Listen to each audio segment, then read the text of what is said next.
로마서 13장 전체를 보도록 하겠습니다. 13장 1절로 14절까지인데 한 목소리로 같이 읽습니다. 시작. 각 사람은 위에 있는 권세들에게 복종하라. 권세는 하나님으로부터 나지 않음이 없나니 모든 권세는 다 하나님께서 정하신 바라. 그러므로 권세를 거스르는 자는 하나님의 명을 거스름이니 거스르는 자들은 심판을 자취하리라.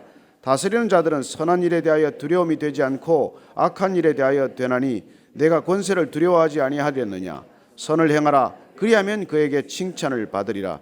그는 하나님의 사역자가 되어 내게 선을 베푸는 자니라. 그러나 내가 악을 행하거든 두려워하라. 그가 공연히 칼을 가지지 아니하였으니 곧 하나님의 사역자가 되어 악을 행하는 자에게 진노하심을 따라 보응하는 자니라. 그러므로 복종하지 아니할 수 없으니 진노 때문에 할 것이 아니라 양심을 따라 할 것이라. 너희가 조세를 바치는 것도 이로 말미암음이라. 그들이 하나님의 일꾼이 되어 바로 이 일에 항상 힘쓰느니라.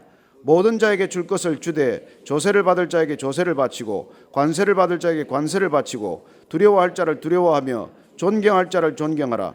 피차 사랑의 빚 외에는 아무에게든지 아무 빚도 지지 말라. 남을 사랑하는 자는 율법을 다 이루었느니라. 간음하지 말라, 살인하지 말라, 도둑질하지 말라, 탐내지 말라 한 것과 그 외에 다른 계명이 있을지라도 내 이웃을 내 자신과 같이 사랑하라 하신 그 말씀 가운데 다 들었느니라. 사랑은 이웃에게 악을 행하지 아니하나니 그러므로 사랑은 율법의 완성이니라. 또한 너희가 이 시기를 알거니와 자다가 깰 때가 벌써 되었으니 이는 이제 우리의 구원이 처음 믿을 때보다 가까웠음이라. 밤이 깊고 낮이 가까웠으니 그러므로 우리가 어둠의 일을 벗고 빛의 갑옷을 입자. 낮에와 같이 단정히 행하고 방탕하거나 술 취하지 말며 음란하거나 호색하지 말며 다투거나 시기하지 말고 오직 주 예수 그리스도로 옷 입고 정욕을 위하여 육신의 일을 도모하지 말라. 아멘. 우리가 12장부터 하나님의 사람들이 어떻게 이 땅 가운데 살아가야 하는지에 대해서 정말 교리에 의한 실천편의 말씀을 우리가 듣고 있습니다. 오늘은 우리가 그리스도인으로서 이 세상 속에서 국가 권력과 어떤 관계를 맺고 살아야 하느냐는 것이죠. 그렇다고 이 본문 말씀이 국가와 교회와의 관계를 정의하는 것은 아닙니다. 그럼에도 불구하고 늘 우리는 그리스도인이 됨으로 인해서 이 세상 속에 살아가는 여러 가지 갈등을 경험하게 됩니다. 특별히 국가 공권력과 하나님의 명령에 순종하는 것과는 때로 배치되는 일이 흔히 있기 때문이죠. 우리는 독재의 치하에 살아가는 사람들의 고통을 잘 압니다. 우리도 겪지 않았습니까? 나치 치하에서 겪었던 그리스도인들의 고통을 잘 대변하는 사람들도 우리는 익히 알고 있습니다. 지금도 북녘 땅에서 살아가는 지하 교인들을 알고 있습니다. 어떻게 살아야 할까요? 그렇게 오늘 본문 말씀은 일반론적인 원칙을 말하고 있는 것과 같지만 그러나 이 본문 가운데서 우리는 구체적으로 우리 삶에 적용해야 할 것들에 대해서 미흡하다는 것을 깨닫게 됐습니다. 존 스타트는 국가와 교회와의 관계에서 네 가지 큰 틀을 제시한 바가 있습니다. 교회가 국가를 다스리는 형태가 있고 국가가 교회를 완전히 지배하는 그런 유형이 있다면은 우리가 기독교가 공인된 이후로는 로마 치하에서는 콘스탄티누스 황제 이후로는 교회가 특정한 이익을 혜택을 호의를 받음으로 인해서 국가 권력에게 공공연히 그렇게 복종하는 그런 형태를 보게 됩니다. 그러나 오늘 우리가 이 본문 말씀이나 또 지금 우리가 살아가고 있는 시대에는 교회와 국가와의 관계는 어떻게 보면 일종의 협업 관계로 들어가는 것이죠. 하나님의 나라에 복종해야 할 문제가 있고 또 국가 권력에 우리가 당연히 복종해야 할 면이 있기 때문이죠. 어쩌면 우리가 하나님의 영역에 살아가는 영역이 있고 또 우리가 이 세상 영역에 국가 공권력의 영역 하에서 살아야 할 영역들이 있기 때문이죠. 오늘 말씀을 잠깐 보면서 우리가 다시 한번 이 문제를 한번 확인해 보도록 하겠습니다. 시작. 1절. 각 사람은 위에 있는 것들에게 복종하라. 권세는 하나님으로부터 나지 않음이 없나니 모든 권세는 다 하나님께서 정하신 바라. 그래 모든 권세에 일단 복종하라고 말합니다. 그렇습니다. 우리는 이 공권력에 복종해서 어떻게 보면 우리가 이 세상 사는데 굉장히 성공한 사람들이 있어요. 요셉은 그런 사람 아닙니까? 다니엘도 그런 사람 아니었습니까? 총리까지 올라가지 않았습니까? 비록 바로라고 하는 불의한 어떤 권력 밑에서지만 요셉은 충분히 거기 이 하나님이 세우셨을 때 총리까지 올라가서 그 나라의 경영의 틀을 바꾸는 모습을 보게 됩니다. 다니엘도 총리까지 올라갔어요. 그건 새 왕을 모셨던 사람입니다. 그러나 그 다니엘과 새 친구는 어땠습니까? 하나님의 법을 거스르는 왕명에 대해서는 항거했던 것을 보게 됩니다. 기도하지 말아라. 정시에 기도하는 그의 버릇을 문제 삼았을 때 그는 기꺼이 감옥을 가는 것을 택하지 않습니까? 그래서 우리는 국가 권력에 복종하지만 그러나 우리가 궁극적으로 복종해야 할 하나님의 명령이 있기 때문에 하나님의 상위법을 우리가 인정하기 때문에 늘 국가 공권력과 부딪히는 이런 긴장 관계를 맞게 되는 것이죠.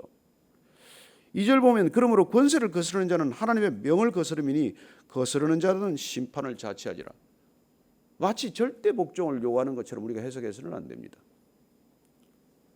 왜냐하면 다스리는 자들은 선한 일에 대하여 두려움이 되지 않고 악한 일에 대하여 되나니 내가 권세를 두려워하지 아니하려느냐 선을 행하라 그리하면 그에게 칭찬을 받으리라. 그래 우리가 그 공권력을 상대하는 방법은 우리가 악을 악으로 갚지 말고 선으로 악을 이기라고 하는 어제 말씀의 연장선상에서 우리가 선으로 그것을 갚아나갈 경우에 결국 국가 공권력과의 관계에 있어서도 하나의 적절한 합의점을 찾을 수 있지 않겠냐는 것이죠. 그는 하나님의 사역자가 되어 내게 선을 베푸는 자니라. 그러나 내가 악을 행하거든 두려워하라. 그가 공연히 칼을 가지지 아니하였으니 곧 하나님의 사역자가 되어 악을 행하는 자에게 진노하심을 따라 보응하는 자니라. 그렇습니다. 국가 공권력은 우리에게 필요악으로 존재하게 마련입니다. 우리가 이 공권력마저 없을 경우에 오는 사회적 혼란은 누가 감당할 수 있겠습니까? 그리고 그는 칼을 가졌고 그는 질서를 유지할 책임을 가진 자들입니다. 그런 의미에서 우리는 질서가 유지되는 큰 틀 안에서 마땅히 순종해야 하는 것이죠. 예수님은 로마 정부에 한 번도 항거하시지 않았습니다. 그분은 관세를 내야 한다라는 그런 일을 겪었을 때 가이사의 것은 가이사에게 하나님의 것은 하나님에게 돌리라고 하심으로 해서 우리는 가이사의 질서도 존중하지만은 그러나 하나님을 따라야 하는 백성의 신분도 놓치지 않았습니다. 그래서 우리는 두 나라에 사는 존재죠. 우리는 두 도시에 사는 존재가 된 것입니다. 우리의 원적지는 하나님 나라지만은 지금 우리가 이 땅에서는 본적이 국적이 이 땅의 나라에 속해 있기 때문이죠. 그러나 우리가 이 몸을 벗어버리면은 사도 바울이 마치 비유를 들었더니 우리가 결혼해 있던 상대가 죽으면 우리는 거기로부터 풀려나는 것처럼 어떻게 보면 이 땅에서 우리는 결혼해 있는 상태로 남편에 묶여 있는 아내처럼 살지만 그러나 이것을 떠나게 되면 우리는 그 모든 것으로부터 풀려나는 것을 경험하지 않습니까? 그러나 우리는 그 땅에 가기 전에 이 땅을 살면서도 미리 하나님의 법을 준수하고 하나님의 명령에 순종하기로 결단했고 하나님의 법이 상위임을 인정하기 때문에 늘 국가적인 관계에서는 긴장과 갈등을 놓칠 수가 없는 것이죠. 17세기 스튜어트 왕은 왕권 신수설을 이렇게 펼친 사람이에요. 왕이 법이라는 거예요. 왕이 법이다. 왕이 곧 법이다. 짐이 곧 법이다. 그런 법을 얘기했을 때 그 당시에 루드포든가 하는 사람은 아니다. 법이 왕이다. 법이 왕이다. 그런 논지를 폈었어요. 그러나 하나님의 법을 염두에 뒀고 우리가 인간이 주장하는 그 왕권보다도 더 상위적인 개념이 있다는 것을 우리에게 알려주고 있는 것이죠. 그러나 어쨌건 예수님께서는 조세제도에 저항하지 않으셨고 주둔하고 있는 로마의 군인들을 습격하거나 게릴라전을 펴지 않으셨고 아니 궁극적으로 빌라도의 법정에서 어떤 경력은 유대인들의 법을 따라 기꺼이 처형되는 길을 택하는 것을 보게 됩니다. 궁극적으로 그분은 선으로 악을 이길 수 있는 것을 십자가에서 보여주심으로 해서 국가 공권력이 악할 경우에 그 악은 궁극적으로 종식될 수 있다는 것을 보여주신 것이나 마찬가지죠. 그래서 오늘 그 법이 상위법이 있다는 것을 이게 공개적으로 지금 바울이 이 13장 가운데 말하지는 않지만 이 5절 말씀을 보면은 우리가 이 편린을 알 수가 있는 것이죠. 5절 말씀 같이 읽습니다. 시작. 그러므로 조세를 복종하지 아니할 수 없으니 진노 때문에 할 것이 아니라 양심을 따라 할 것이라. 양심을 따라 할 것이라. 우리의 주어진 양심, 우리에게 주어진 선한 기준이 있다는 것, 이게 우리가 시사하는 바가 큰 것이죠. 양심을 따라할 것이라. 그래서 우리는 국가 공권력을 판단할 수 있는 그런 능력을 가진 사람이라는 것이죠. 우리는 악한 권력을 그냥 단순히 맹종하는 것이 아니라 우리의 양심을 따라서 판단하고 복종해야 할 그런 기준을 갖게 된 것이죠. 그래서 우리가 만약 예를 들어서 누군가를 고문해라 하는 이 명령에 우리가 순종할 수 있겠습니까? 그러나 그 양심을 따라 행동하지 않는 사람은 어떻습니까? 국가 공권력이 내게 명했기 때문에 고문할 수 있는 마치 특권이 주어진 것처럼 고문하는 사람들을 보게 됩니다. 우리가 주기철 목사님 그 영화도 다큐도 봤지만 그를 고문하는 일본 형사는 하나도 양심의 가책이 없습니다. 오히려 나라를 위해서 당연한 일을 하고 있다고 믿는 것이죠. 그러나 우리는 우리의 양심을 따라 그 상위 개념이 있다는 것을 인정해야 한다는 것이죠. 보네포는 나치 정권의 히틀러 암살 조직에 가담했습니다. 목사이면서. 그러나 그는 어떻게 말합니까? 버스가 미치광이가 모는데 미친 광인이 버스를 몰 때 우리는 그 버스를 멈춰야 할 의무가 있다는 거예요. 그리고 미치광이가 운전하는데 그걸 그냥 순종하고 받아들여야 합니까? 아니라는 것이죠. 그래서 우리가 참 이 문제를 간단히 답하기에는 쉽지 않은 상황들이 우리에게 놓여져 있을 때 우리는 그런 양심의 법을 따라서 우리가 해야 한다는 것이죠.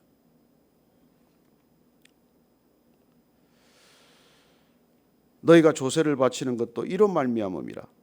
그들이 하나님의 일꾼이 되어 바로 이 일에 항상 힘쓰느니라. 그렇습니다. 우리는 조세 의무를 지고 있습니다. 이 땅에 살면서 나는 하나님의 법을 따르기 때문에 나는 이 땅에 세금 낼 이유가 없습니다. 교회 11조만 하면 됩니다. 우리 이렇게 말하지 않습니다.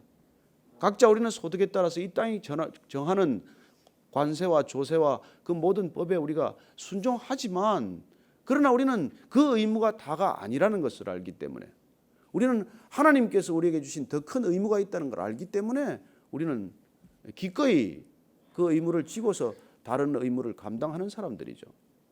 그러나 잘못하면은 예를 들어서 뭐 여호와의 증인이나 이런 사람들 군대 안 갑니다. 병역 의무 나는 질 수 없다. 예, 지금 그런 또 일들이 일어나고 있지 않습니까? 그러나 모든 자에게 줄 것을 주되 조세를 받을 자에게 조세를 바치고 관세를 받을 자에게 관세를 바치고 두려워할 자를 두려워하여 존경할 자를 존경하라. 그래서 오늘 우리는 이 시대 국가 권력 하에서 살아가는 우리 모두에게 첫째 큰 원칙은 복종하라는 것입니다. 대전제는 우리가 국가 공권력에 복종해야 한다는 것입니다. 법적 질서를 우리가 존중해야 한다는 것이죠. 그러나 오늘 보니까 양심을 따라 하는 행동을 간과하지 말라는 것입니다. 그 국가적인 명령이 비추어서 내 양심에 반할 때 우리는 고민해야 할 이유가 있고 그리고 그 공권력에 맹종해야 할 것인지에 대한 판단의 책임이 있다는 것입니다. 그래서 다니엘은 거절한 것이죠. 그리고 그는 사자굴에 던져지는 것입니다. 그러나 반면에 예레미야는 어떻습니까? 바벨론의 포로로 끌려간 사람들에게 어떻게 말합니까? 그 땅에서 포로에서 풀려나라. 포로의 신분에서 저항해라.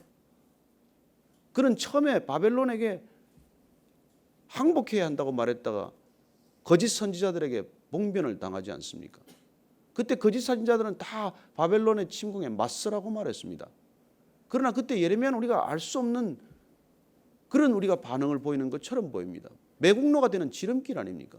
어떻게 무조건 항복하라고 합니까? 그랬던 그가 다시 예레미야서 우리가 29장 말씀을 한번 찾아보면 바벨론의 포로로 끌려간 이스라엘 백성들에게 이렇게 말합니다. 29장 5절, 6절, 7절 한번 찾아 읽어보십시오. 바벨론의 포로로 끌려가 있는 이스라엘 백성들이 어떻게 그 땅에서 살아야 하는지를 그는 이렇게 말씀해 주고 있습니다. 29장 5절, 6절, 7절입니다. 시작. 너희는 집을 짓고 거기에 살며 텃밭을 만들고 그 열매를 먹어라. 아내를 맞이하여 자녀를 낳으며 너희 아들이 아내를 맞이하며 너희 딸이 남편을 맞아 그들로 자녀를 낳게 하여 너희가 거기에서 번성하고 줄어들지 아니하게 하라. 너희는 내가 사로잡혀 가게 한 그 성읍의 평안을 구하고 그를 위하여 여호와께 기도하라. 이는 그 성읍이 평안함으로 너희도 평안할 것임이라.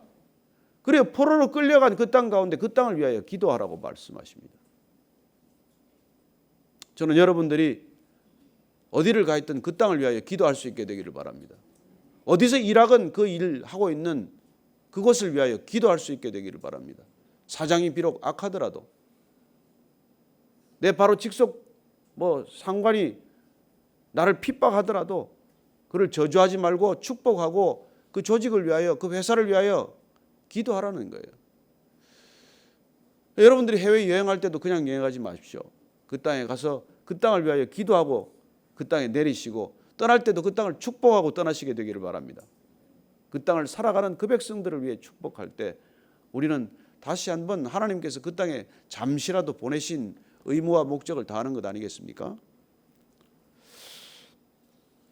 그렇게 우리가 이 국가와의 관계를 풀어가던 바울 선생께서 다시 우리가 일반적인 관계를 통해서 그 문제에 한 번 더 변죽을 울려주는 것을 듣게 됩니다. 8절 말씀입니다. 시작.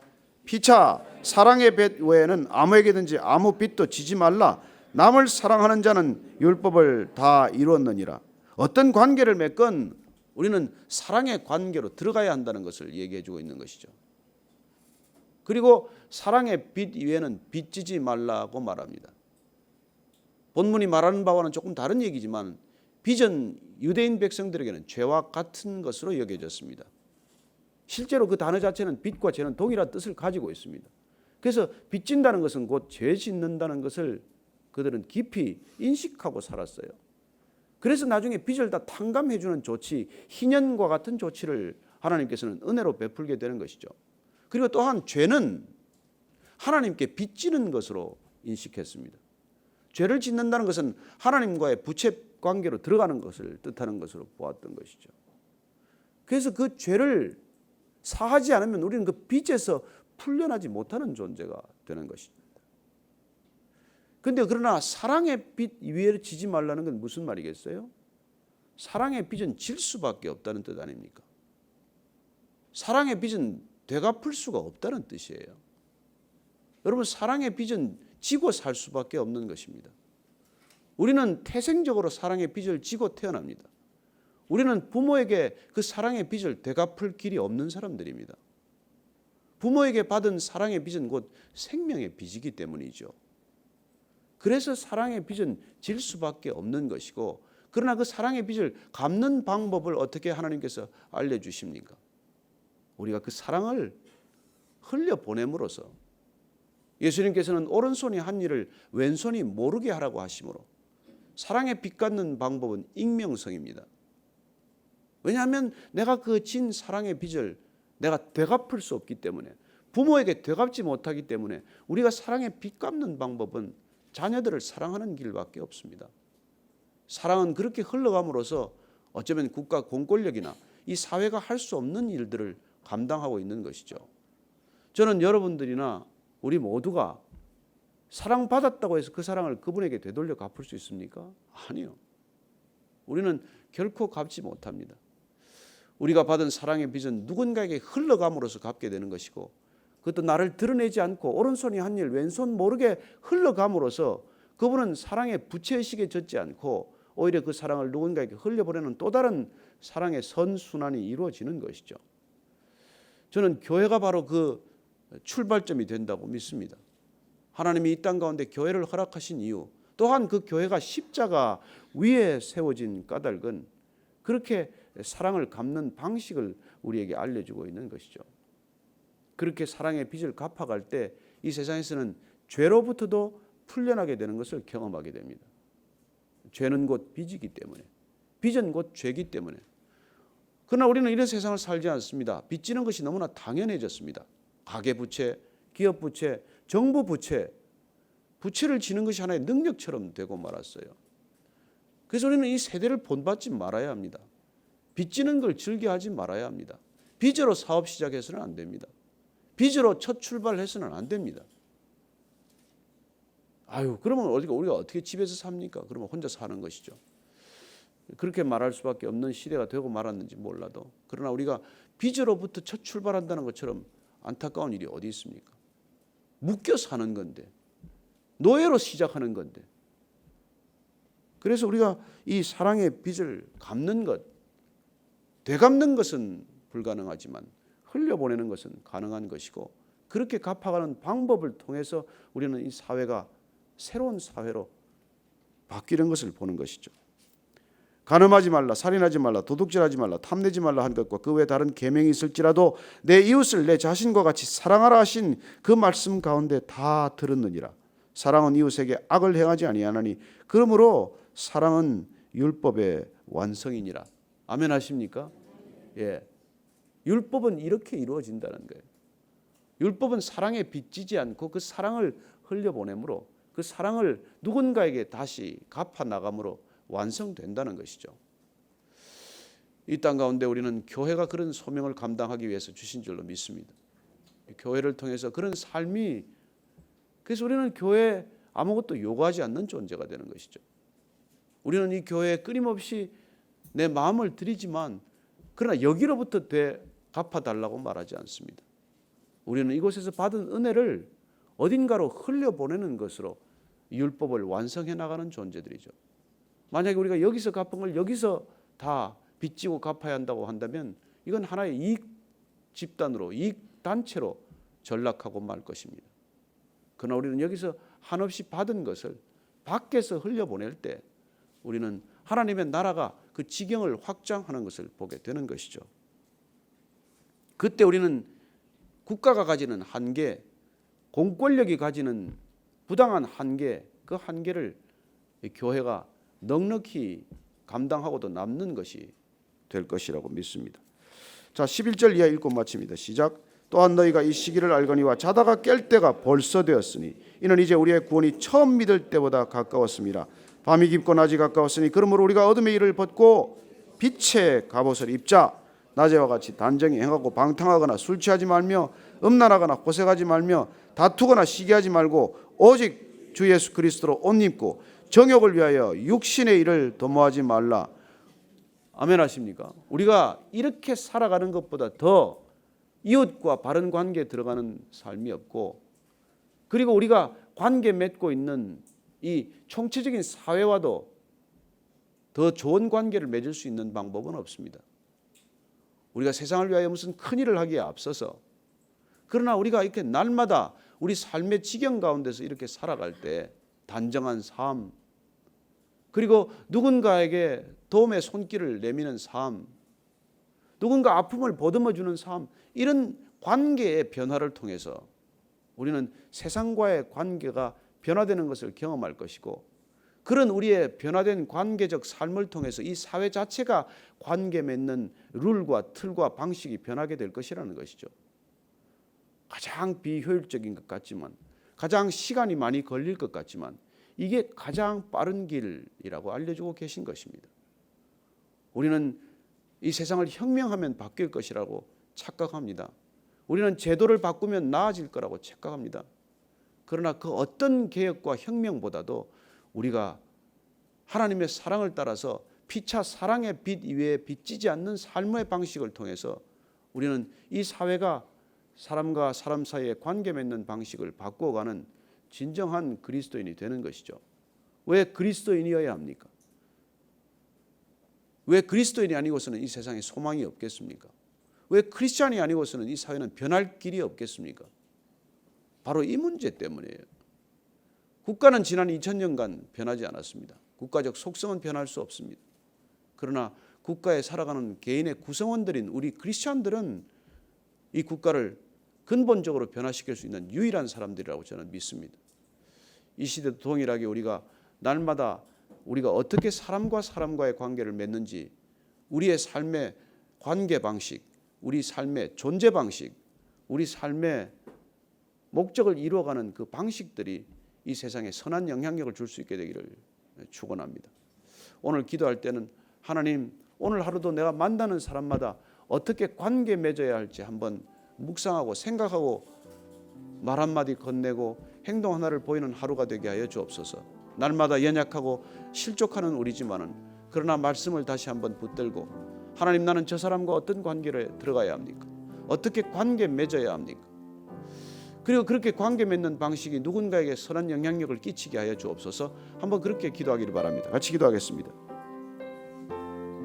하나님 아버지, 정말 우리를 힘들게 하는 정부, 국가 권력, 정치 제도, 경제 시스템, 이 모든 문화적 영역, 우리 삶은 피폐할 대로 피폐해졌습니다. 주님, 그러나 우리는 알거니와 주님이 우리를 먼저 부르셨고 하나님과 우리의 관계 맺는 것이 회복되었기 때문에 주 안에서 회복된 관계, 이웃과의 관계의 회복으로 이어지게 하시고 내 가장 가까운 이웃들과 관계 맺는 관계 회복이 누군가에게 다시 선한 회복으로 이어지게 하여 주옵소서. 하나님, 그리하여 우리의 삶의 작은 자락이 점점 큰 파급과 영향력을 지니게 해주시고, 그리고 잔잔한 물결처럼 호수 가운데 떨어진 한 방울의 물결이 호수 끝까지 흘러가듯 그렇게 영향력으로 확장되게 하여 주옵소서. 하나님, 이 세상이 바뀌는 것을 소망합니다. 우리 때문에 바뀌는 것을 소망합니다. 그리스도 때문에 바뀌는 것을 소망합니다. 그리스도만이 소망임을 다시 한번 확인했사오니 주님, 오늘도 그리스도 사람으로 살아가는 하루가 되게 하여 주옵소서. 하나님 아버지, 주의 백성답게 살게 하여 주옵소서. 그리스도의 백성답게 관계 맺게 하여 주옵소서. 크리스찬답게 이 세상 살게 하여 주옵소서. 이제는 십자가에서 그렇게 사신, 그렇게 죽으신, 그렇게 부활하신 우리 구주 예수 그리스도의 은혜와 하나님 아버지의 사랑과 성령의 인도하심이 오늘 이 말씀을 따라 세상과 어떻게 관계 맺을 것인지를 다시 한번 확인하고 그렇게 살기로 결단한 이 자리에 고개 숙인 모든 믿음의 지체들 위해 지금부터 영원까지 함께 하시기를 간절히 축원하옵나이다. 아멘.